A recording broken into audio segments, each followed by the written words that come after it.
Universidad Politécnica Salesiana del Ecuador, con colaboración de estudiantes de la carrera de Biotecnología, presenta leucemia mieloide aguda con mutaciones en FL3 y TD en personas adultas expuestas al benceno en la Amazonía. La leucemia mieloide aguda es un grupo de enfermedades con diferentes características biológicas entre sí. A pesar de los avances en su conocimiento, estos aún no impactan en la supervivencia a largo plazo, debido a que es un tipo de cáncer que se da en la sangre y en la médula ósea. Cuando nos referimos a médula ósea, es el tejido esponjoso que se encuentra dentro de los huesos y el lugar donde se producen las células sanguíneas. La palabra aguda, en la expresión leucemia mielógena aguda, denota la progresión acelerada de la enfermedad en las personas que la padecen y se llama leucemia mielógena porque afecta a un grupo de glóbulos blancos llamados células mieloides, pero normalmente se convierten en diversos tipos de células sanguíneas maduras, como los glóbulos rojos, los glóbulos blancos y las plaquetas. En algunas ocasiones puede afectar otras partes del cuerpo, incluyendo los ganglios linfáticos, el hígado, el vaso, el sistema nervioso central, incluyendo el cerebro y la médula espinal, y los testículos. La leucemia mieloide aguda también se le conoce como leucemia mielógena aguda, leucemia mieloblástica aguda, leucemia granulocítica aguda y leucemia no linfocítica aguda. Este tipo de cáncer suele venir acompañado por síntomas muy característicos como consecuencia de anemia, infecciones o hemorragias. Los pacientes empeoran su salud rápidamente y de manera alarmante. En el Ecuador, ¿cómo se presenta la leucemia mieloide aguda? La mayor parte de la actividad de explotación y producción de petróleo en el Ecuador se encuentra en la región del Oriente, en las provincias de Napo, Pastaza, Orellana y Sucumbíos. Con la explotación petrolera se construyeron ciertos pozos petroleros que generan cada día más de 4.3 millones de galones de desechos tóxicos, los cuales son derramados prácticamente en su totalidad en el medio ambiente y en poblaciones cercanas, sin tratamiento previo. Estas prácticas han contaminado un sinnúmero de ríos, riachuelos y esteros, que muchas veces son las únicas fuentes de agua para los habitantes de esta región. Según datos obtenidos de los sectores cercanos a las petroleras del Ecuador, se examinó la presencia de leucemia infantil en edades menores a 15 años, leucemia aguda no linfocítica y leucemia mieloide aguda. Se ha encontrado que en la Amazonía ecuatoriana, especialmente trabajadores y población cercana a industrias petroleras, la leucemia mieloide aguda se presenta mayormente en hombres, predominando sobre las mujeres. Se encontró que la edad media es de 33 años.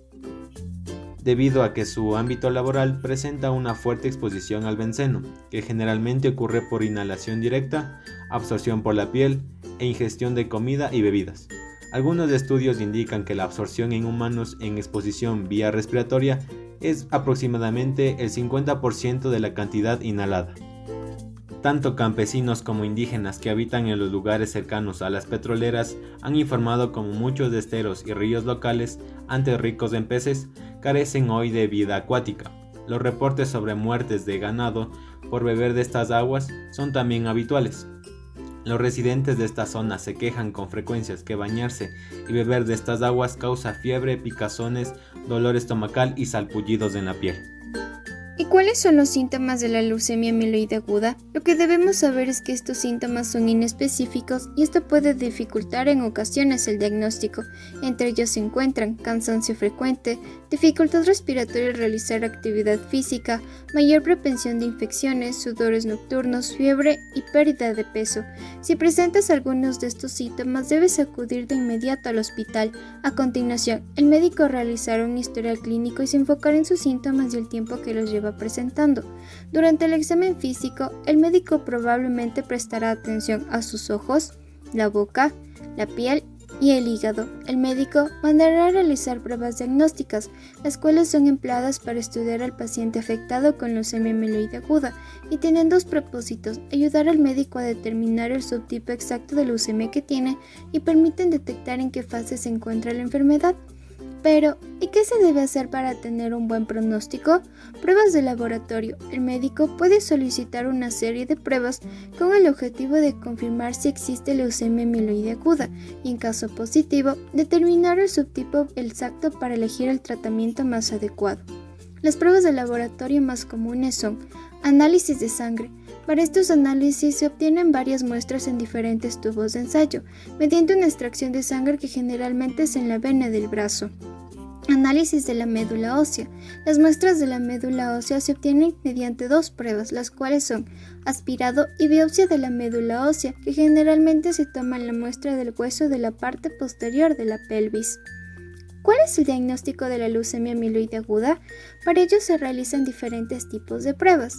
Recuento sanguíneo completo. En este recuento se analizan glóbulos rojos, glóbulos blancos y plaquetas. Se observará la muestra en un microscopio para comprobar si existen células de morfología normal. La presencia de glóbulos blancos que no han madurado del todo se denominan blastos, y estos pueden levantar la sospecha de una leucemia mieloide aguda. Estos blastos leucémicos tienen una forma y tamaño diferente a los glóbulos blancos normales, además de una acumulación en la médula ósea. En cuanto a las pruebas de la médula ósea, la muestra a utilizar es el aspirado medular. A continuación, se realizarán extensiones en cristales para su tinción y se observarán en un microscopio. Se colocará una tinción, la cual cambiará de color para confirmar el diagnóstico de esta leucemia. Estas tinciones causan cambios de color que van a ayudar a determinar los tipos de células presentes. Por ejemplo, un colorante puede ayudar a distinguir las células de la leucemia mieloide aguda de la leucemia linfocítica aguda. ¿Cómo diferenciamos? Al observar las células de la leucemia mieloide aguda en un microscopio, aparecerán puntos negros, pero no hace que las células de la leucemia linfocítica aguda cambien de color. Para diferenciar de manera más específica los diferentes tipos de leucemia mieloide aguda, se realizan pruebas citogenéticas. Para esta prueba se estudian los cromosomas de las células en un microscopio. Las células humanas contienen 23 pares de cromosomas. Cada uno de ellos tiene un determinado tamaño y forma. En la leucemia mieloide aguda pueden existir múltiples alteraciones cromosómicas causadas por mutaciones. Las alteraciones más frecuentes son translocación. Se da un cambio en el material genético entre cromosomas. Esto puede darse en el cromosoma 8 y 21. Inversión es el cambio dentro de un mismo cromosoma. Esto ocurre en el cromosoma 16. Deleción es la pérdida de una parte o de todo un cromosoma y puede afectar al cromosoma 7. Duplicación es la presencia de material extra de un cromosoma. En la leucemia mieloide aguda puede haberse duplicado el cromosoma 8. El gen FLT3. Cabe recalcar que el gen FLT3 tiene un papel importante en la formación de los glóbulos rojos de la sangre, a nivel de diferenciación, multiplicación y muerte celular. Cuando está activado, recluta proteínas en el citoplasma para formar un complejo proteína-proteína en el dominio intracelular. Las mutaciones en el gen FLT3, como dominio tirosina quinasa, representan las mutaciones más frecuentemente halladas en leucemia mieloide aguda, y dentro de ellas, las duplicaciones internas en tándem son las de mayor importancia pronóstica.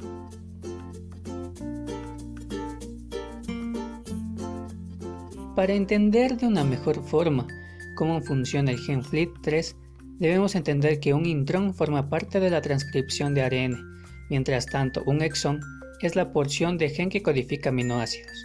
Cabe mencionar que FLT3 posee 24 exones y que ITD se refiere a las mutaciones por duplicación. Con relación al gen FLT3, está localizado en el cromosoma 13q12 y es aquel que codifica una quinasa de tirosina. Tiene un extremo C-terminal, una región de exones, como es el exón 11. Y también este activa fuertemente la vía STAT5, transductor de señal y activador de transcripción 5, las cuales son proteínas importantes para el crecimiento celular.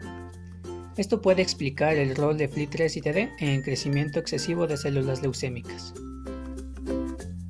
Además, se ha encontrado que la señalización de STAT5 podría estar provocando inestabilidad genómica y aumento de daño en el ADN, lo que podría ser una importante causa del mal pronóstico que tienen los pacientes con leucemia mieloide aguda con FLT3 y TD. La principal mutación de este gen se da por duplicación en tándem interna, lo cual se da en exones 14 y 15. Esta mutación se forma a partir de un fragmento duplicado de la secuencia de codificación del exón 11. El enfoque de esta enfermedad desde una perspectiva genética permite entender mejor su fisiopatología y abordar de una manera más precisa el seguimiento y tratamiento de esta enfermedad. En este sentido, el gen FLT3 y TD es un marcador pronóstico importante en leucemia mieloide aguda. Las mutaciones en este gen se encuentran frecuentemente en pacientes con leucemia mieloide aguda. ¿Cómo puedo saber que tengo esta clase de leucemia? Para ayudar en el tratamiento preciso de la leucemia, se necesita realizar pruebas moleculares para saber específicamente qué clase de mutación presenta el FL3 o FLT3 y así dar un diagnóstico al paciente que puede ser favorable, intermedio o adverso. ¿Y con cuál técnica molecular se puede realizar? Los métodos clásicos de detección de estas variantes se basan en la amplificación por PCR. Pero, ¿qué es un PCR? Por sus siglas se le conoce como reacción en cadena de polimerasa. El PCR es una prueba de diagnóstico que permite detectar un fragmento del material genético, cuyo objetivo es la amplificación masiva de una región blanco o target, que se encuentra presente en la muestra. Esta da como resultado millones de copias, las cuales también son conocidas o llamadas como amplicones. Pero, ¿y cómo pasa esta amplificación? Para entender de mejor forma cómo funciona esta reacción, debemos observar los diferentes reactivos que juegan un papel fundamental en ella. Primero, necesitamos una muestra de ADN de interés, que en el caso de la leucemia podemos tomar una muestra de la médula ósea anticoagulada con ERTA o ácido etil endiamino tetraacético. Esta muestra contiene la región target o región que queremos amplificar. Después utilizaremos un kit comercial, cuyo nombre es Quick gDNA Mini Prep, el cual se lo debe de seguir con el protocolo de fabricación. Este kit principalmente tendrá cebadores específicos, que en el caso del FL3 y TD tendremos a los cebadores FL3-11F y FL3-12R, que rodean a la región donde se dan las variantes del FL3 y TD y se encuentran en los exones 14 y 15, entendiéndose como cebador a una cadena de ácido nucleico o de una molécula relacionada que sirve como punto de partida para la replicación del ADN. Habitualmente los resultados de una reacción de PCR se visualizarán al usar electroforesis en gel. La electroforesis en gel es una técnica en la que se usa corriente eléctrica, por la cual se impulsa fragmentos de ADN a través de una matriz de gel, y los fragmentos de ADN se separarán según su tamaño, y así nos ayudará a visualizar la región mutada del gen FL3. Ya que estas mutaciones están presentes en un rango que pueden estar de 3 hasta 400 pares de bases, aunque también pueden llegar hasta 1000 pares de bases. Resultados.